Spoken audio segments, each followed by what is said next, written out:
Senhor presidente, eu agradeço muito a Vossa Excelência, porque somos de um estado vizinho, né? Eu tenho certeza que Vossa Excelência começa os elogios aí muito mais pela sua generosidade. E eu agora... e Tocantins é um estado que é muito importante para o estado de Mato Grosso.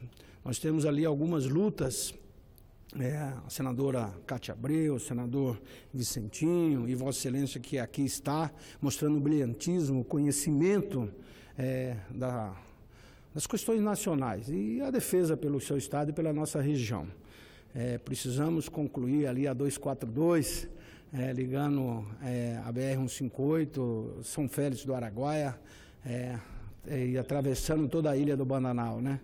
É um projeto que precisamos resolver. Agora mesmo eu tenho a felicidade, senhor presidente, de anunciar que conseguimos a licença ambiental da 080, que liga Luiz Alves, no estado de Goiás, com a ponte também sobre o rio Araguaia, para ligar até a BR-158, claro, e aproximando com isso, então, a ferrovia Norte-Sul, que sobe pelo Tocantins, ou desce, alguns usam dessa forma, se for referência o rio Araguaia, desce e vai até Itaqui, no Maranhão. Então, a carga de Mato Grosso é extremamente importante para viabilizar. Então, portanto, toda a ligação que se faz de Mato Grosso com Goiás, com Tocantins, é extremamente relevante para aumentar a produção brasileira. Claro, sem nenhum problema de agressão ambiental, respeitando, e é bom dizer que o Brasil tem uma das legislações mais modernas, né? Então, o ICMBio, o IBAMA, tem todo o cuidado nessa questão das licenças ambientais. Por isso, agora, o IBAMA, caberá ainda ao IBAMA fazer a licença ambiental de instalação para que as obras possam começar. Claro que a gente sempre fica angustiado quando um projeto demora tanto, né? O projeto ambiental demora tanto para aprovar, porque as pessoas que lá estão lá porque querem produzir, gerar riqueza, e o Brasil precisa disso. Então, eu quero aqui, inicialmente, dizer da minha satisfação de estar aqui hoje também, para comemorar com toda a população da cidade de São Pedro da Cipa, uma cidade pequena da minha região, entre a minha cidade, Rondonópolis, Jucimeira e Jaciara, está lá São Pedro da Cipa, às margens do Rio São Lourenço. O Rio São Lourenço, que é um dos rios que mais contribui com o nosso Pantanal mato-grossense, o Pantanal mato-grossense, que é um patrimônio da humanidade. Então, lá agora, inclusive, fizemos as obras de contenção das margens do Rio Araguaia, do Rio Vermelho, onde vamos fazer no futuro ali toda uma área de preservação ambiental e também de lazer para a população. E hoje o prefeito Alexandre Russi, com a sua primeira-dama, com a sua esposa primeira-dama, a Rafaele, junto com o vice-prefeito Eduardo, que é o Eduardo Português, com todos os vereadores, estão lá comemorando o aniversário de São Pedro da Cipa. E é importante porque no Brasil nós temos muita mania de querer ser a maior, né? A maior cidade, o maior desenvolvimento. E às vezes uma cidade pequena é possível ter uma melhor qualidade de vida. E é nisso que eu quero parabenizar aqui o prefeito Alexandre Russi, porque administra uma das menores cidades de Mato Grosso e conseguiu transformar a cidade, inaugurando obras, como está lá hoje inaugurando o ginásio de esportes, e já várias outras tantas obras, o centro do idoso, o asfaltamento da cidade, temos recursos liberados onde ele vai deixar 100% da cidade asfaltada. Também estamos trabalhando na duplicação da obra da BR-163-364, que liga Rondonópolis a Cuiabá. Está previsto para o dia 28 agora já inaugurarmos o trecho de Jaciara até Cuiabá, toda ela duplicada, onde está se fazendo a substituição, inclusive, daquilo que foi originalmente que era o asfalto, colocando concreto em toda a rodovia. Isso é uma obra de alta tecnologia. O próprio presidente da República ficou bastante impressionado quando apresentamos o que está sendo feito lá no Mato Grosso. E essa obra foi inclusa no programa Chave de Ouro, que agora no dia 28, então, nós teremos a inauguração desse trecho, mas, claro, lutando para fazer toda a conclusão o ano que vem de Rondonópolis a Cuiabá. E só com as obras que já foram feitas, nós já conseguimos diminuir mais de 70% o número de acidentes. Portanto, construir obras é cuidar das pessoas, salvar também vidas, né? E eu fico muito feliz de poder estar aqui trabalhando intensivamente para que a gente melhore a infraestrutura, porque como presidente da Frente Parlamentar de Logística, Transporte e Armazenagem, e por ser do Mato Grosso, por estar no centro do Brasil, nós entendemos que melhorar a logística é fundamental. Temos a ferrovia que chegou na minha cidade, Rondonópolis, onde temos o maior terminal ferroviário da América Latina. A Ferronorte está lá, mas nós queremos que ela avance, que vá para Cuiabá, que ligue ao Nortão de Mato Grosso, que a gente possa fazer a Ferrogrão, ligando também o Nortão até Miritituba, a FICO, que é a Ferrovia da Integração, para exatamente fazer a interligação da Norte e Sul até Água Boa. E aí eu quero aproveitar também, já que estamos aqui no último discurso, né, finalizando o nosso trabalho, por isso eu peço paciência de Vossa Excelência, que eu quero falar de outro assunto aqui, vou me delongar um pouco, mas para parabenizar também a equipe do Ministério do Transporte, através do ministro Walter Cassimiro, que fez um brilhante trabalho, e eu gostaria aqui de registrar, em nome do ministro Walter Cassimiro, a toda a equipe do Ministério do Transportes e também a equipe do DENIT, que faz parte do Ministério do Transporte, através de toda a sua... Senador, só uma partezinho que Vossa Excelência tocou justamente no assunto que realmente me toca muito. Hoje, pela parte da manhã, eu fiz o pronunciamento e quando falava de transportes, me preocupa muito a situação do caminhoneiro. Hoje, o Mato Grosso é um estado extremamente dependente do caminhoneiro, porque a ferrovia ainda é muito ineficiente, as hidrovias que nós podíamos ter também não temos. Vossa Excelência vê, por exemplo, a Rússia, que tem bem menos rios que o Brasil, ela tem 180 mil quilômetros de vias navegáveis. Nós podíamos ter 200, 300 mil quilômetros de vias navegáveis, mas não fizemos isso. Esquecemos as ferrovias, esquecemos as hidrovias e privilegiamos desde o governo de Washington Alves as rodovias, e é a nossa realidade. E vejo com muita preocupação quando nossos motoristas, nossos caminhoneiros, eles podem perder a sua carteira, seu ganha-pão, por 21 pontos na carteira, como qualquer outro motorista. O motorista caminhoneiro vive disso. Vossa Excelência está num estado extremamente dependente do rodoviário. Então, eu entrei com um projeto de lei justamente para mudar, aliás, uma emenda, para mudar essa pontuação da carteira do motorista. Nós estamos em cima de uma situação que pode ter uma nova greve de caminhoneiros para paralisar o Brasil se isso continuar desse jeito. Então nós temos que olhar para nossos irmãos caminhoneiros e justamente vejo o seu estado e o meu estado são estados extremamente dependentes dos caminhoneiros. Nós temos que tratar de modo diferenciado. Mas ouço com atenção o brilhante discurso de Vossa Excelência, discurso de um patriota. Sérgio, inclusive, a minha cidade, Rondonópolis, é hoje a capital do Bitrens. Nós temos a ATC, a Associação de Transportes de Cargas, em Rondonópolis, que é a maior associação com o maior número de associados do Brasil.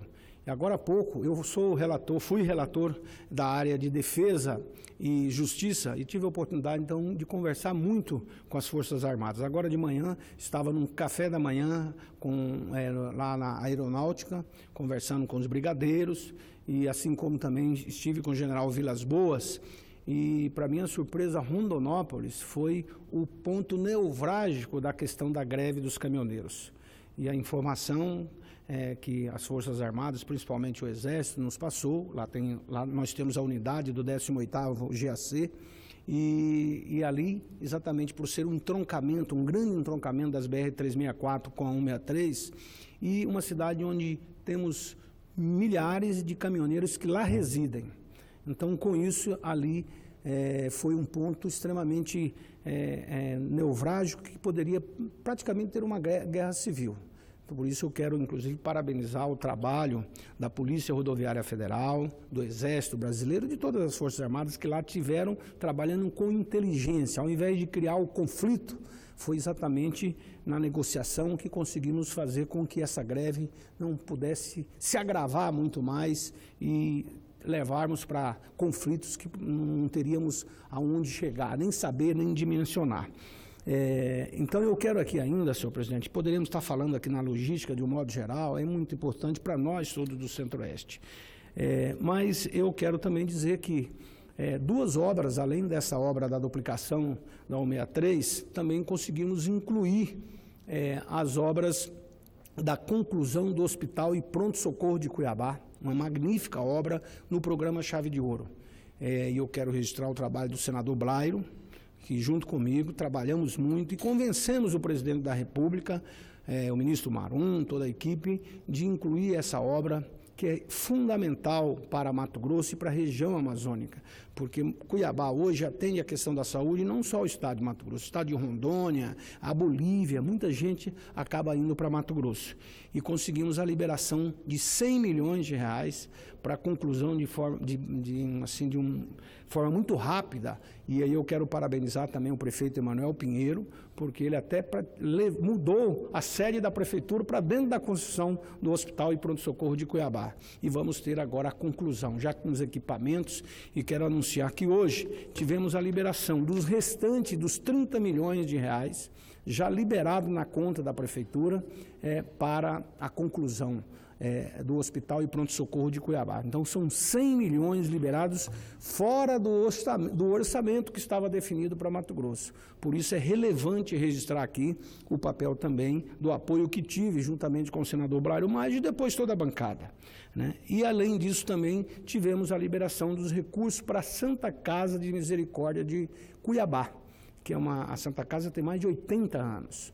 Então, os recursos foram liberados fruto de emendas da bancada e são 16 milhões ao total que foram liberados, 16 milhões 07, e sendo que uma emenda de 12 milhões 406, então esse recurso está liberado. Já quero aqui anunciar a toda a população de Cuiabá, de Mato Grosso, mas bem como também registrar aqui o trabalho do deputado Valteni Pereira, do deputado Gali. Quero registrar o pastor Sebastião da Assembleia de Deus, que é uma igreja muito tradicional, Assembleia de Deus de Belém, e o pastor Sebastião é um dos pastores mais renomados do Brasil, e ele também nos pediu muito para estar atendendo a Santa Casa de Misericórdia de Cuiabá, como também fizemos para a Santa Casa de Misericórdia de Rondonópolis e todas as filantrópicas. Senhor presidente, eu gostaria aqui de fazer um pronunciamento que para mim é extremamente importante, por isso eu até tinha colocado aqui para o senador Cristóvão, se ele quisesse falar à minha frente, que eu teria que me delongar um pouco. Mas eu quero aqui registrar, senhor presidente Guaraci, e a todo o público que nos assiste aqui pela TV Senado, Rádio Senado e todos os meios de comunicação do Senado da República. Este ano, um dos momentos marcantes na minha vida aconteceu no final de novembro, quando eu tomei posse como membro da Academia Brasileira de Medicina Veterinária, sediada no Rio de Janeiro. Trato esse ato como extremamente relevante, porque, em última análise, foi a opção pela medicina veterinária que me fez vencedor como homem e como pai de família. Foi ainda pela medicina veterinária que comecei a minha história na política. Após me formar, aliás, na própria universidade, exercendo ali a política, junto com os meus companheiros, fui presidente de comissão de formatura, de grêmio. Então, mas após me formar, abri meu primeiro negócio no ramo agropecuário, fato que me levou à Associação Comercial e Industrial da minha cidade natal. Daí também a Secretaria de Planejamento da Prefeitura da minha cidade natal, Rondonópolis. E, em seguida, um convite para me candidatar a deputado federal em 1990. Portanto, quero dizer que eu sou extremamente grato à minha profissão. Sou extremamente grato aos mestres que me orientaram no aperfeiçoamento do saber.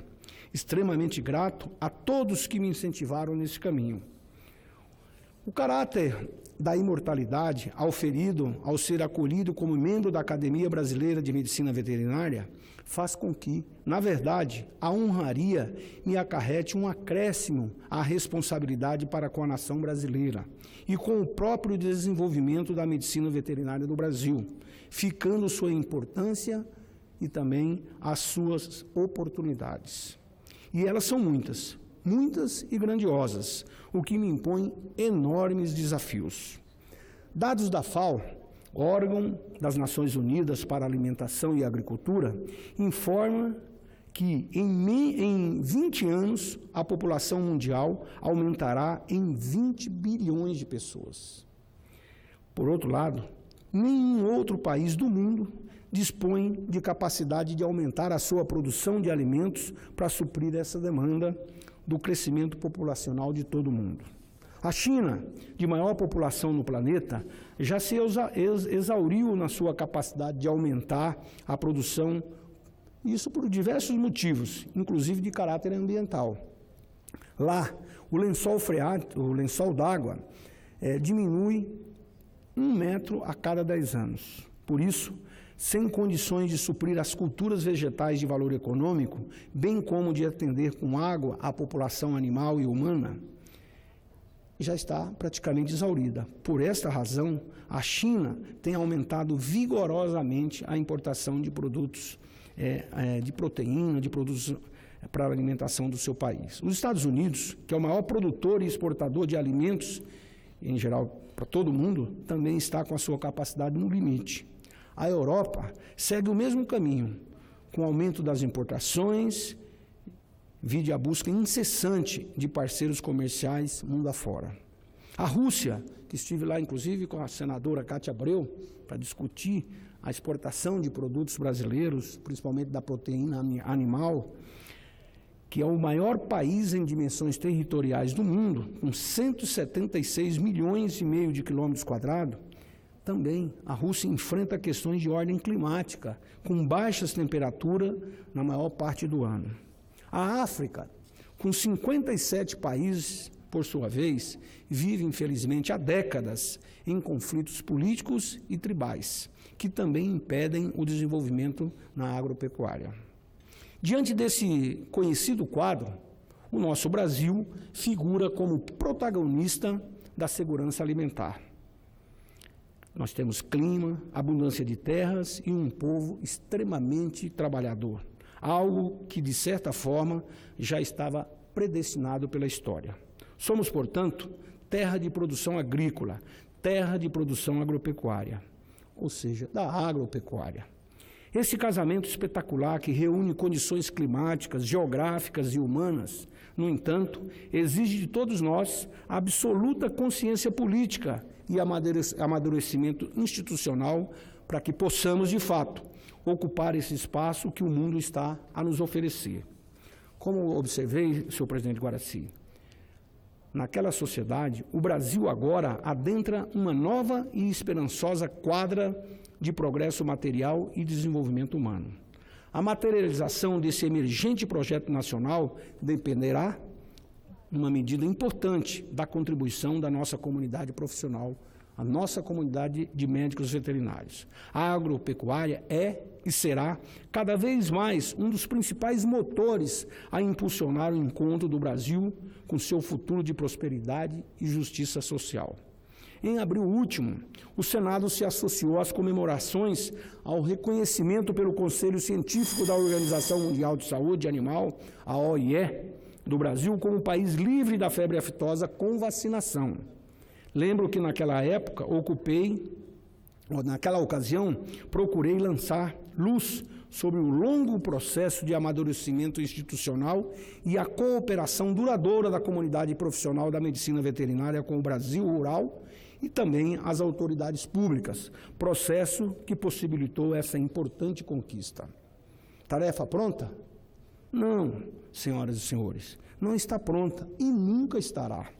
Na verdade, temos que redobrar as atenções sobre a vigilância, sobretudo nas nossas fronteiras. Um vacilo, e pode se perder, anos e anos de intenso trabalho e dedicação.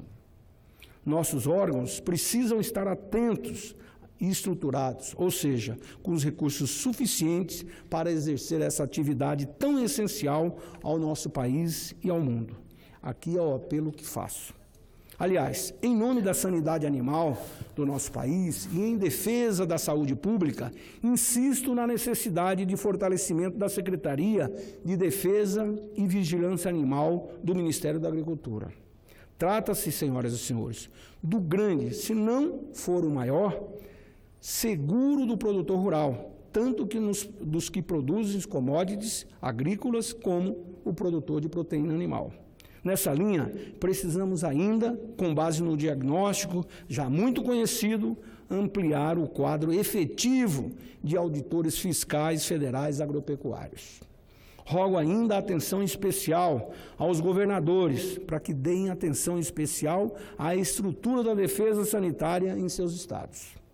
Vou me delongar um pouco mais, senhor presidente, prezados colegas senadores e senadoras, porque esse assunto é verdadeiramente muito importante. Permita-me. Tenho muito orgulho e satisfação de representar nesta casa um Estado que ocupa a posição das mais destacadas na produção e nas exportações de produtos da cadeia animal. Mato Grosso é hoje o maior exportador de carne bovina do país, logo detentor também do maior rebanho. E a despeito das dificuldades recentemente trazidas pelo fechamento de mercados internacionais importantes após a Operação Carne Fraca, fornecemos no ano passado, mesmo com a Operação Carne Fraca, que acredito que foi feita uma operação muito para atingir a nossa capacidade de exportação. Mesmo assim, 18% da carne consumida pelo mundo inteiro foi exportada pelo Brasil. Temos demonstrado grande capacidade de silenciar os focos de doença em nosso rebanho. Fizemos isso em 1921, quando superamos focos da doença em apenas um ano de trabalho, enquanto o mundo precisou de 300 anos de dura campanha. Mesmo fato, lembro, se deu com a peste suína africana, erradicada em 3 anos pelo Brasil. Para se ter ideia desse feito, a Península Ibérica precisou de quase 50 anos para se livrar dessa peste. Há, porém, assim quero dizer, outros desafios importantes, e isso reforça ainda mais o nosso apelo em favor de um melhor aparato nessa área. Temos que controlar as parasitoses, temos também que controlar as ectoparasitoses,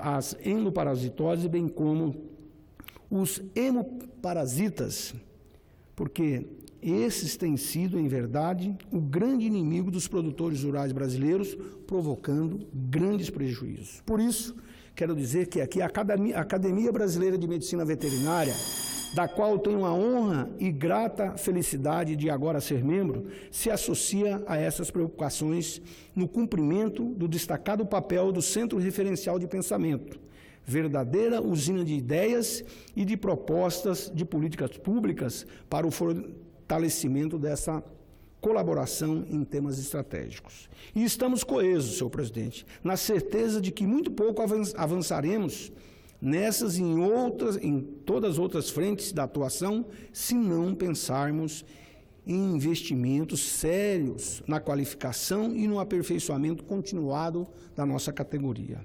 Como senador da República, representando um Estado que muito produz e como membro da Academia Brasileira de Medicina Veterinária, sinceramente, esperamos que o próximo governo apresente um plano nacional para a agricultura brasileira com objetivos gerais e específicos, bem definidos para cada área de atuação, com a definição de metas a serem alcançadas.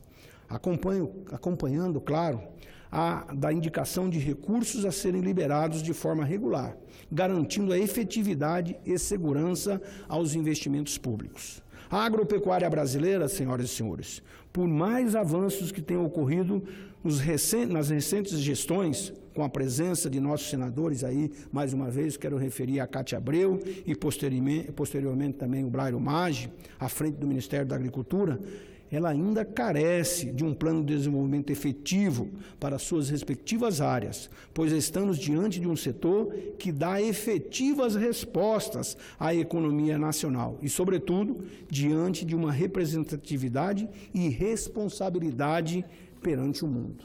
Mais do que isso, a agropecuária brasileira forte significa estabilidade social e política para a nossa nação.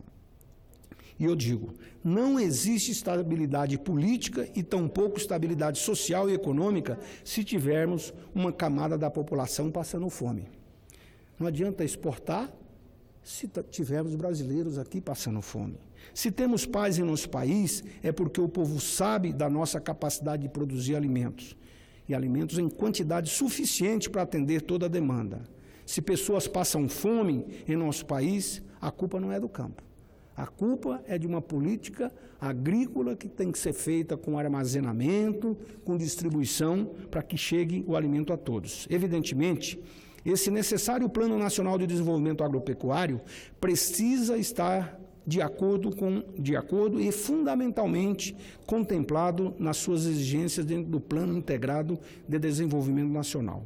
Aí entramos agora pelas necessidades do avanço da nossa infraestrutura logística, com ênfase para a melhoria da nossa malha viária e também, como Vossa Excelência colocou, ferroviária, os portos, ou seja, infraestrutura significa produto mais barato e muito mais competitivo em todos os mercados. Da mesma forma, senhor presidente, a questão do financiamento da produção deve ser tratada com clareza dentro do plano integrado, já que as condições precisam estar sintonizadas aos regulamentos do Conselho Monetário Nacional e Banco Central, de forma que o produtor pequeno, médio e grande precisa absolutamente de certeza para saber produzir, como produzir e principalmente a comercialização.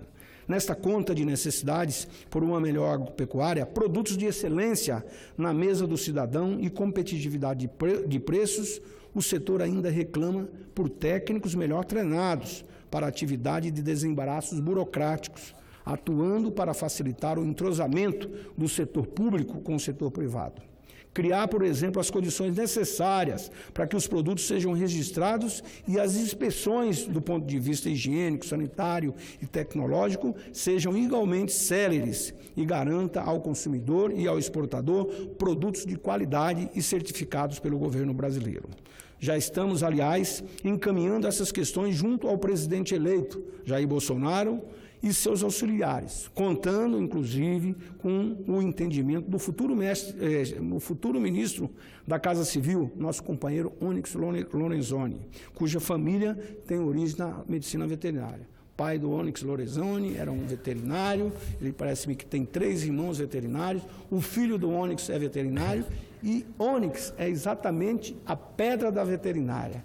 Ele Senador, tem um hospital lá no Rio Grande do Sul com 60 e poucos anos. Eu quero parabenizar Vossa Excelência, homenageando todos os nossos médicos veterinários, porque ser médico veterinário é talvez uma das coisas mais difíceis, porque o bicho não fala, os animais não falam, não diz aonde está doendo, não diz o que está sentindo. Então, o médico veterinário ele tem que ter uma profunda ciência para descobrir o que está acontecendo. E somos, Vossa Excelência, porque também a minha filha primogênita, ela é médica veterinária, cientista veterinária, formada pela UFRA, da Universidade Federal da Amazônia, Rural da Amazônia, e eu percebo quanto é importante esse serviço. O Brasil está se tornando cada dia mais grandioso. Vamos lembrar que o nosso rebanho tem aumentado acentuadamente, a carne, a proteína brasileira é a melhor do mundo, mas justamente isso se deve muito aos senhores. Então, somo-me a Vossa Excelência, parabenizando por fazer parte dessa brilhante academia, academia de patriotas, de pessoas que trabalham pelo gigantismo do Brasil, o gigantismo na produção. E eu quero lembrar a Vossa Excelência, senador Wellington, é uma frase da primeira-ministra Margaret Thatcher, que diz: nada é mais estratégico do que a alimentação. E isso daí, com certeza, vosso Estado e o Brasil E os médicos veterinários, nosso agronegócio tem contribuído para que esse país seja gigante, pleno de realizações e produzindo alimento e proteínas para todo o universo. Parabéns. Senhor presidente, e como todos nós dizemos, né, a população que nos assiste nesse momento saiba que a saúde ela é preservada pela boca.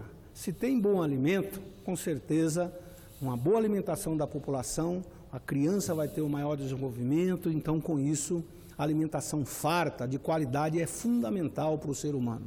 Então, por isso a nossa preocupação estar abordando aqui esse assunto. Queremos ser, sim, parceiros ativos para esses encaminhamentos bastante discutidos e que possam alçar o nosso país a patamares mais elevados. Faço esses registros, senhor presidente, também em nome de mais de 4 médicos veterinários que honraram comigo na posse na academia. Quero aqui registrar os professores doutores Ariel Antônio Mendes, Edno Camolese, Filis Catarina e Raimundo Nelson Souza da Silva. Senhor presidente, com isso eu quero agradecer aqui também o digníssimo senhor professor doutor Milton Tiago de Mello, presidente da Academia Brasileira de Medicina Veterinária. E aí eu faço um registro, senhor presidente, porque ontem, inclusive, estivemos na casa do doutor Milton, fazendo uma homenagem ao doutor Guilherme, um médico veterinário que foi as pessoas responsáveis para trabalhar e conseguimos esse certificado do Brasil livre de febre aftosa com vacinação. Ele agora vai, inclusive, para um organismo internacional, porque a preocupação também é com todos os países vizinhos, né? E o doutor Milton Tiago, uma pessoa brilhante, tem apenas e tão somente 103 anos. 103 anos de vida dedicada à pesquisa, à medicina veterinária, e que dirige aquela academia, me parece como uma criança de 20 anos, um jovem de 20 anos, com toda a energia, com toda a perspicácia, com toda a capacidade de raciocínio. Por 2 dias esteve lá dirigindo, começando de manhã, terminando à noite com o jantar, tomando um esquinho, no outro dia estava lá o doutor Milton presente. Por isso eu quero aqui, em nome do doutor Milton, que é uma pessoa de puro vigor e amor à causa veterinária, que todo o tempo nos prestigiou no recebimento dessa importante honraria. Também ao digníssimo doutor Antônio Melo Alvarenga, que é o presidente da Sociedade Nacional de Agricultura, e ainda ao presidente da Organização Pan-Americana de Saúde, que é o Albino Belotto. Também ainda ao doutor Francisco Cavalcante, que é o presidente do Conselho Nacional de Medicina Veterinária. O doutor, e aí meu companheiro também, que foi ministro da Integração, foi secretário do Ministério da Agricultura, Josélio Moura, que é presidente atualmente da Sociedade Brasileira de Medicina Veterinária. Quero também aqui render as minhas homenagens ao doutor Valtir Velt, ex-membro da FAO e a Organização Internacional da Saúde Animal, aos amigos veterinários René de Bois e Rômulo Spinelli e José Ferreira Nunes.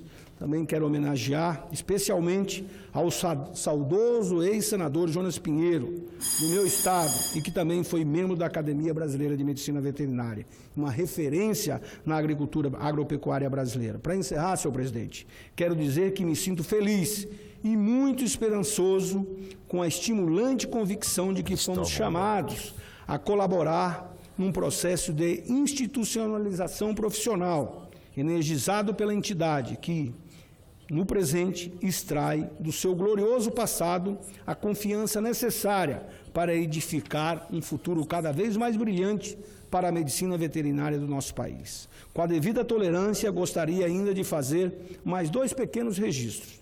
Primeiro, registrar aqui, inicialmente,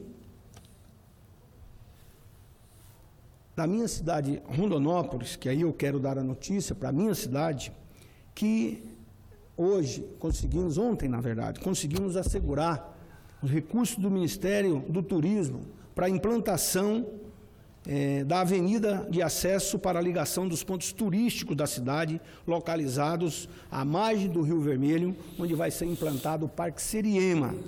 ali entre a BR-163 e 364, e esses recursos do Ministério do Turismo da ordem de 7,5 milhões. Tínhamos a possibilidade de perder esses recursos, mas felizmente a Prefeitura, inclusive, entrou com a liminar e hoje está aqui assegurado esses recursos, que será muito importante para a questão ambiental da cidade.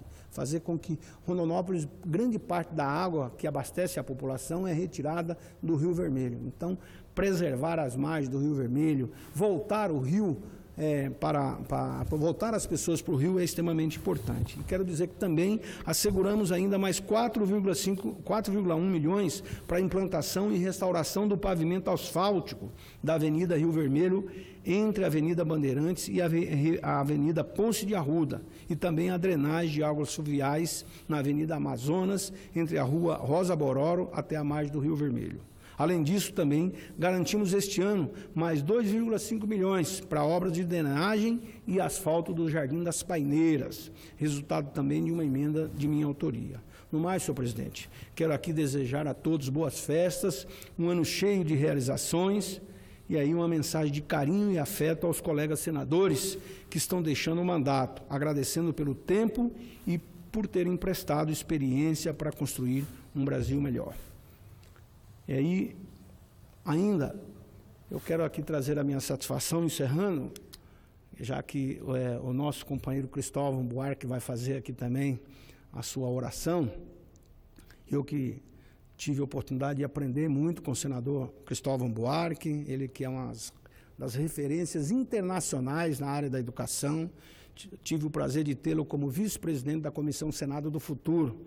Ele, que com o senador Luiz Henrique, trouxeram essa ideia para o nosso Senado. E aí muitas pessoas imaginam que a Comissão Senado do Futuro é para tratar do futuro do Senado. Não, muito mais do que isso. Aí vem a inteligência do senador Cristóvão, de trazer algo inovador, uma comissão criada para tratar exatamente das futuras gerações, a brasileira e do mundo inteiro, com temas que fizemos aqui, o primeiro congresso mundial do Senado do Futuro, com sucesso, e precisamos agora continuar nesse trabalho. E aí, senador Cristóvão, Vossa Excelência pode continuar nos ajudando, pela sua experiência, exatamente pela sua dedicação. Essa comissão não pode ser abandonada, né? E quero trabalhar com Vossa Excelência para que a gente possa fazer o segundo congresso aqui no Brasil. Só para se ter uma ideia, presidente Guaraci, lá no Chile, essa é a única comissão que tem dotação orçamentária própria, a comissão mais importante do Congresso chileno. Ou seja, um país pequeno, mas que está preocupado com as futuras gerações. Como devemos desenvolver o mundo de amanhã, né? Como que a criança do futuro será. Lá tivemos a oportunidade de discutir muito a neurofisiologia, enfim, todas as áreas, mas, acima de tudo, a relação humana, porque nós queremos desenvolver, a tecnologia é importante, mas perder a relação humana, isso é muito perigoso. Então, nós queremos criar futuras gerações que se abracem, né? Que as pessoas valorizem, acima de tudo, o calor humano, como Vossa Excelência falou. Como médico veterinário, e hoje eu dizia isso lá para os brigadeiros na aeronáutica, para fazer um diagnóstico, a maioria das doenças dos animais não está causada pelos próprios animais, principalmente os animais domésticos, está exatamente pela relação humana dos seus proprietários. Às vezes a briga em casa faz com que o animal de estimação também fique doente. Então, por isso, senador Cristóvão, eu tive a felicidade aqui, o senhor sabe, me ajudou muito para criar a segunda Universidade Federal de Mato Grosso, que é exatamente a Universidade Federal da minha cidade, Rondonópolis. Mato Grosso, como eu disse, são 900 mil quilômetros quadrados, com regiões bem claras. Região Sudeste, que agora passa a ter a Universidade Federal, Cuiabá com a capital, a grande Universidade Federal, mas ainda teremos o desafio no futuro de criar a Universidade do Araguaia, com sede em Barra do Garça, e a Universidade também do Nortão de Mato Grosso. E eu quero, mais uma vez aqui, dizer, senador, criar uma universidade é importante. Vossa Excelência, com a experiência da UNB, mas nós temos que, acima de tudo, fazer uma universidade voltada para o desenvolvimento socioeconômico ambiental de uma região. E eu quero, aqui, de público, pedir, implorar, convidá-lo para que o senhor nos ajude, fazer com que a Universidade Federal de Rondonópolis ela nasça forte, principalmente para que a gente possa promover o desenvolvimento, mas com qualidade de vida. Então, agradeço muito a oportunidade de ter aprendido com Vossa Excelência, sua esposa, e continuarmos aqui exatamente nessa amizade fraterna, para que a gente possa buscar através das ideias e principalmente do sentimento da população que está lá na ponta, que espera tanto de nós, né? E eu sempre digo que o voto é uma confiança que o eleitor deposita no político, e a melhor forma de retribuir essa confiança é o trabalho. Eu sou filho de um baiano e faço sempre questão de dizer que veio da Bahia para Mato Grosso, saiu da Bahia para Mato Grosso a pé, com a bagagem da esperança, com a fé em Deus para construir dias melhores. E eu tenho certeza que é isso que toda a sociedade brasileira espera de nós, com a renovação de um novo mandato e com a certeza que a gente possa criar oportunidade para as nossas futuras gerações.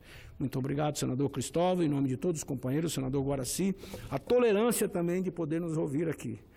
Um grande abraço, que Deus nos abençoe e que possamos ter um Natal de muitas festas, de muita alegria, mas acima de tudo, Natal é momento de reflexão, né? Momento da família, momento da espiritualidade.